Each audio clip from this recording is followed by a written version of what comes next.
Okay, let's go.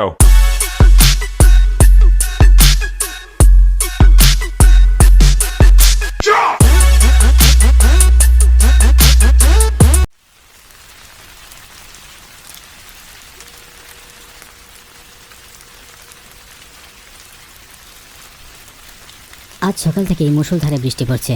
সারাটা দিন ঘরে আটকা পড়ে থেকে একঘেয়েমি লাগছে আমার। বিকেলে কুসুমপুরের মাঠে ফুটবল খেলতে যাওয়া হয় রোজ, কিন্তু আজ আর হলো না। কিছুক্ষণ বইয়ের মধ্যে ডুবে থাকলেও এক কাপ চা খাওয়ার প্রয়োজন বোধ করছি। বাইরে এখনও ঝিরঝিরে বৃষ্টি হচ্ছে। বৃষ্টি কমার অপেক্ষায় বসে আছি। অবশেষে ঠিক রাত 8:30 দিকে বৃষ্টি খানিকটা কমে আসে।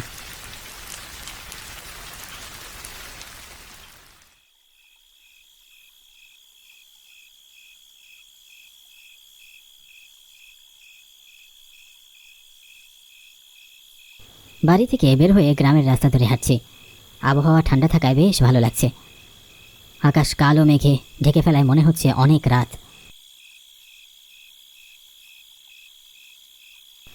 গ্রামের কর্দমাক্ত রাস্তায় হাঁটছি, ভালো লাগছে বেশ। উদ্দেশ্য হরণ কাকার চায়ের দোকানে যাওয়া। গ্রামের বটতলিতে হরণ কাকার চায়ের দোকান। তার হাতের চা একবার যে খেয়েছে সে বুঝেছে প্রকৃত চা খেতে কেমন স্বাদ। এই গ্রামে আর কোনো চায়ের দোকানের চা আমার ভালো লাগে না। শুধু আমার একার না, এই কুসুমপুরের গ্রামের সবার কাছে হরণ কাকার চায়ের অনেক সুনাম। তাই হরণ কাকার চায়ের দোকানে উপচে পড়া ভিড় সবসময়। বেটা চায়ের সাথে কোনো অমৃত মিশিয়ে দেয় নাকি কে জানে। গ্রামের অন্য সব চায়ের দোকানদারিরা এ নিয়ে হিংসাও করে। বেশ কয়েকবার গোলমিটিং করে হরণ কাকাকে বিভিন্ন ষড়যন্ত্র করে গ্রাম ছাড়া করতে চেয়েছিল, তবে সফল হয়নি। অদ্ভুত কারণে এই গ্রামে এখন চায়ের দোকান খুব কম। আগের চায়ের দোকানিরা এখন চা দোকান রেখে অন্য ব্যবসায় নেমে পড়েছে। অনেকজনকে তো গ্রামে দেখা যায় না। ব্যাপারটা কেমন যেন রহস্যজনক লাগে আমার কাছে। তবে হরণ কাকা লোকটা ভালো মানুষ, সুন্দর ব্যবহার, সবসময় হাসি মুখে থাকলেও সন্ধ্যা হলে কেমন যেন গম্ভীর হয়ে যায়। তার দোকান খোলা থাকে মধ্যরাত পর্যন্ত। এত রাত অবধি দোকান খোলার রহস্য একবার জানতে চেয়েছিলাম। উত্তরে বলেন, এই গ্রামে কিছু চাকর আছে যাদের জন্য দোকান খোলা রাখতে হয় তাকে।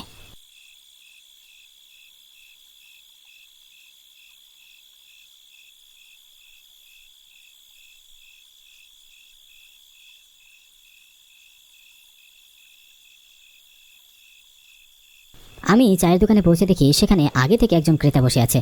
তারা হরণ কাকার সাথে গল্প করছে। আমাকে দেখে তারা কথা থামিয়ে ড্যাব ড্যাব করে তাকিয়ে থাকে আমার দিকে।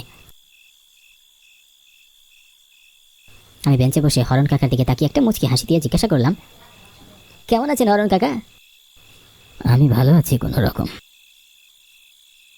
কেন কোনো রকম থাকলে কি হবে নাকি? এই গ্রামে একটা মাত্র চায়ের দোকান, তুমি অসুস্থ হয়ে মরে গেলে আমরা কি না খেয়ে থাকবো নাকি? এই গ্রামের সব চাকররা কিন্তু মারা যাবে এই শোকে। আমার কথা শুনে হরণ কাকা মুচকি হাসে, আর তখনই আমার পাশে বসা লোকটি আমাকে উদ্দেশ্য করে বলল, এ নিয়ে চিন্তা করবেন না, হরণ কাকা তো অমরত্ব পেয়ে গেছে, এত সহজে মরবে না। দেখা যাবে হরণ কাকার আগেই তুমি মারা গেছে কি। লোকটার কথায় আমিও মুচকি হাসি। মৃত্যু যখন লেগে থাকবে তখন তো মরতেই হবে। হরণ কাকা, আমি তোমার দোকানে শুধু চা খেতে আসিনি। তাহলে কেন এসেছিস এত রাতে? আমি এসেছি আজ তোমার মুখে ভূতের গল্প শুনতে। আজ সারাদিন বৃষ্টি হয়েছে, বৃষ্টির থেকে বের হতে পারিনি। এখন তোমার মুখে ভূতের গল্প শুনে একঘেয়েমিটা দূর করা যাবে। শুনেছি তুমি নাকি অনেক ভালো ভূতের গল্প বলতে পারো।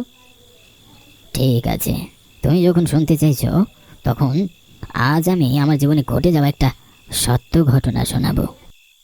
তার মানে তুমি কি সচক্ষে ভূত দেখেছো? হ্যাঁ দেখেছি। তাহলে আজ শোন। আজ থেকে 6 মাস আগে আমি শহরে গিয়েছিলাম দোকানের জন্য সদাই কিনতে। প্রায় আমাকে শহরে যেতে হয়, তো সেদিন শহর থেকে ফিরতে একটু দেরি হয়ে যায়। নদী পার হতে গিয়ে বাঁধলো এক বিপত্তি। ঘাটে কোনো নৌকা নেই। ক্লান্তি নিয়ে নদীর ঘাটে দাঁড়িয়ে থাকি অনেকক্ষণ। ভেবেছিলাম সারা রাত বুঝি নদীর ঘাটে বসে থাকতে হবে, কিন্তু হঠাৎ কানে ভেসে এলো পানির শব্দ। আমি নদীর দিকে তাকিয়ে দেখি একটা নৌকা আমার দিকে এগিয়ে আসছে। নৌকাটি দেখে আমি খুব খুশি হই।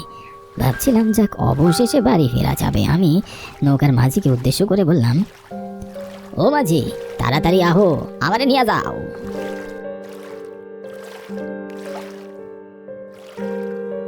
মাঝি আমার কথা শুনে এগিয়ে আসে। আমি নৌকায় উঠে বসি।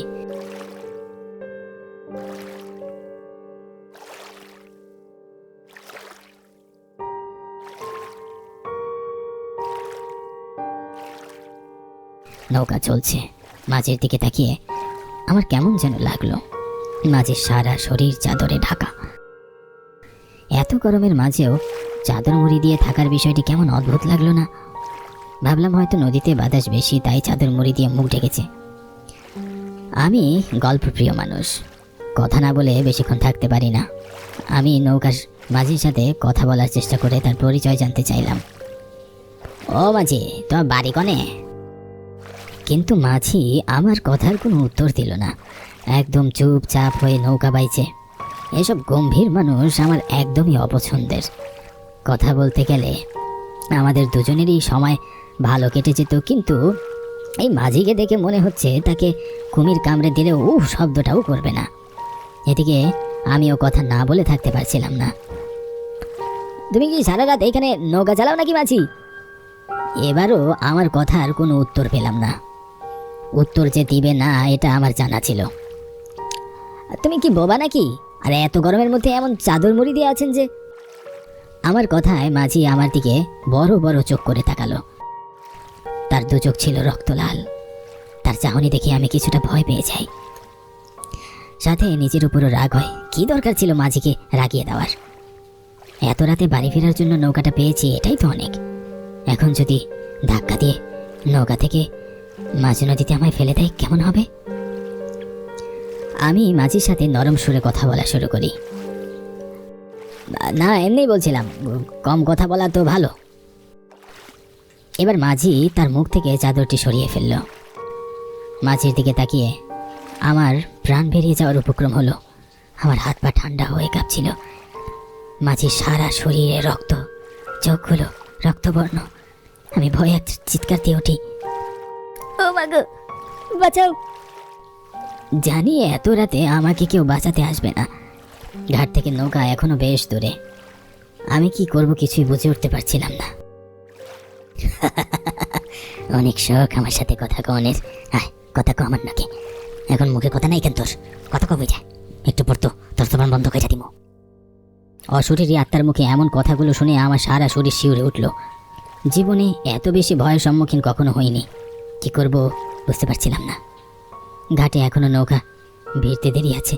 ততক্ষণে আমি প্রাণটা হারিয়ে ফেলবো বোধহয়। উপায়ন্তর না দেখে আমি নদীতে ঝাঁপ দিই।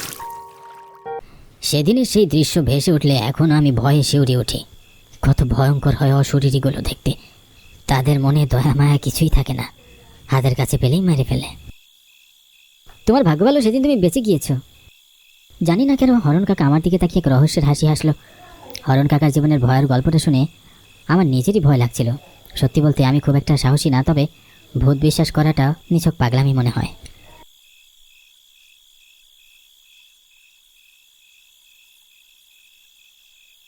আমি হরণ কাকার থেকে আরও একটা গল্প শুনবো ভাবলাম, কিন্তু অনেক রাত হয়ে গেছে। এত রাতে বাইরে না থাকাই ভালো। মেজাজটা এখন ফুরফুরে আছে। ভাবলাম বাড়ি গিয়ে একটা লম্বা ঘুম দেওয়া যাবে। আজ তাহলে আসি কাকা, তোমার চাটা খেয়ে মনটা জুড়িয়ে গেল। সাবধানে যাস, আর হ্যাঁ, লোকগুলো তোর পিছু নিতে পারে। হরণ কাকার কথায় আমি বেশ অবাক হলাম। এই লোকগুলো কেন আমার পিছু নিতে পারে? তারা কি ছিনতাইকারী নাকি? যদি এমন হয় তাহলে তো এখনই যাওয়া ঠিক হবে না। আমি হরণ কাকাকে জিজ্ঞাসা করলাম, ওই লোকগুলো কেন আমার পিছু নেবে কাকা? আমার আর কিছু বলার ক্ষমতা নেই, যত তাড়াতাড়ি সম্ভব চলে যা। হরণ কাকার কথা অনুযায়ী আমি দোকান থেকে বেরিয়ে হাঁটতে শুরু করলাম। যদি সত্যি সত্যি লোকগুলো আমাকে অনুসরণ করে, দ্রুত পায়ে হাঁটছি আর ঘন ঘন ঘামছি। হরণ কাকার একটা কথায় আমি এত বেশি ভয় পাচ্ছি, এমন তো নাও হতে পারে। সুতরাং এত ভয় পাওয়ার দরকার নেই। আমি নিজের মনকে শান্ত করে ধীরে ধীরে হাঁটা শুরু করি। আর তখনই আমার মনে হলো পিছনে কেউ আছে। আমি চট করে পিছনে ফিরে তাকাই। পিছনে ফিরে আমি কাউকেই দেখতে পাই না। আমি আবারও হাঁটতে শুরু করি। ঝিঝি পোকাদের ডাক মনের ভেতর লাফিয়ে উঠছে। হরণ কাকার কথা যদি সত্যি হয়, তাহলে আজ তো বাড়ি ফিরে হবে না। ছিনতাইকারীরা আমাকে ধরলেও কিছু পাবে না। আমি বাড়ি থেকে বের হওয়ার সময় কিছুই নিয়ে আসিনি। পকেটে শুধুমাত্র 50 টাকা আছে। আবারও পিছনে হাঁটার শব্দ হচ্ছে। আমি এবারও পিছনে ফিরে তাকাই, কিন্তু কাউকেই দেখতে পাই না। অথচ হাঁটার শব্দ পাচ্ছি। নাকি হরণ কাকার ভূতের গল্প শুনে আমার এমন ভুল মনে হচ্ছে? কিছুই বুঝতে পারছি না। আমি যত দ্রুত সম্ভব হাঁটতে থাকি। পিছনে হাঁটার শব্দ এখনো আসছে। এবার আমি চট করে পিছনে ফিরি। তখন দেখি হরণ কাকার চায়ের দোকানের সেই লোক দুইজন। এতক্ষণ তারা আমাকে অনুসরণ করছিল। তাহলে হরণ কাকার কথাই ঠিক, কিন্তু এরা কি চায় আমার কাছে? রাত আনুমানিক 11টা বাজে।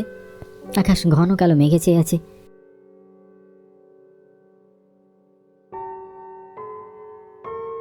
চারিদিক থেকে ঝিঝি পোকার ডাক ভেসে আসছে।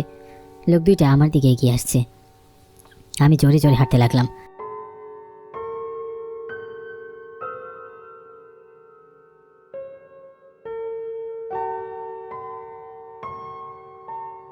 হঠাৎ আবারও পিছনে ফিরে দেখি লোক দুটো আমার পিছনে নেই। আশেপাশে তাকিয়ে দেখি পুরো রাস্তা একদম ফাঁকা, আমি ছাড়া আর কেউ নেই। এমন সময় আমার কাঁধে কারো হাতের স্পর্শ পেলাম। মনে হলো পুরো শরীরের লোম দাঁড়িয়ে গেল, কানের মধ্যে শো শো করে বাজতে লাগলো। এতটাই ভয় পেয়ে গিয়েছিলাম যে বোঝার মতো নয়। আমি ভয়ে পিছনে ফিরে দেখি আমার পিছনে ওই লোক দুজন আছে। আমি তাকাতে লোক দুটো আমার দিকে তাকিয়ে বিশ্রীভাবে হাসতে লাগলো। কারো হাসি যে এতটা বিশ্রী আর ভয়ঙ্কর হতে পারে জানতাম না।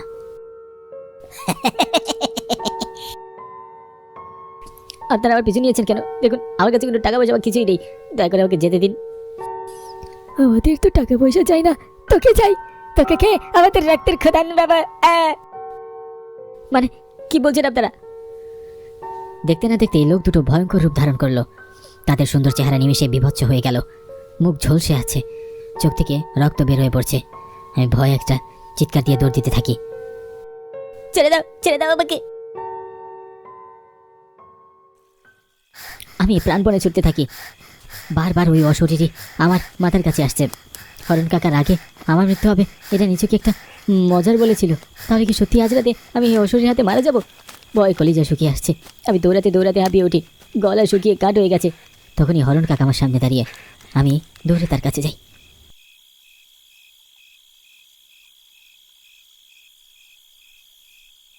অরুণ কাকা, ওরা ওরা আমি মেরে ফেলবে, বাঁচান। ওই শরীর দুটো আমি মেরে ফেলবে। কে তোর হরণ কাকা? সেদিন সেই মাঝি আমারও মাইরা ফেলছিল। অশরীরীদের হাত থেকে বাইসা থাকুন যায় না, আজ তোরাও মরতে হইব রে।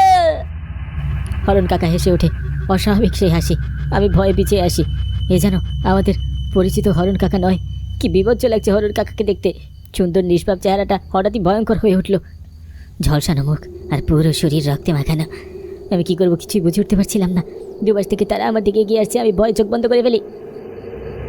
হঠাৎ চোখে টর্চের আলো পড়তেই আমি চোখ তাকিয়ে দেখি টর্চ হাতে একটা লোক আমার দিকে এগিয়ে আসছে। আমি ভয়ে কিছু বলার শক্তি হারিয়ে ফেলেছিলাম।